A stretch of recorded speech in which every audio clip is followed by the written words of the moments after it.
தன்னம்பிக்கைக்கும் தலகணத்துக்கும் நூல் அளவுதான் வித்தியாசம். என்னால முடியும்னு சொல்றது தன்னம்பிக்கை, என்னால மட்டும்தான் முடியும்னு சொல்றது தலக்கணம். ஒன் மோர் திங், கஷ்டப்பட்டு உழைச்சா ஜெயிக்க முடியாது, இஷ்டப்பட்டு உழைச்சாதான் ஜெயிக்க முடியும். செய்யற வேலைய விரும்பி பண்ணுவோம். யாரும் இல்லை தடை போட, உன்னை மெல்ல எடை போட. Built by our chairman and leading Sengar into a new area of success.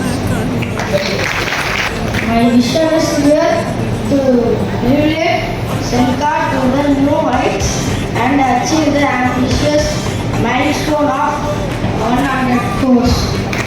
அதாவது நம்ம கலெக்டரோட ஆம்பிஷன் என்ன அப்படின்னா 100 crores கொண்டு போறோம் நம்ம சென்டார் கம்பெனியை. நம் தலைமுறைகள் 100 கடந்தாலும் தந்த. அதாவது நான் வந்து அப்பா அப்படிங்கிற வேர்டு போட்டிருந்தேன், சார் அதை எடுத்துட்டு நோ சேர்மன். அப்போ இது ஒரு சின்ன வேர்டு தான், பட் அது நிறைய சேஞ்சஸ் கொள்ளும். பையனா இருந்தாலும் நிறுவனம் அப்படிங்கிற போது சேர்மன் அப்படிங்கிறதுல நம்ம செஞ்சு சார் மறுபடியும் ஒரு மைல்ஸ்டோனை நிலைநாட்டிருக்காரு.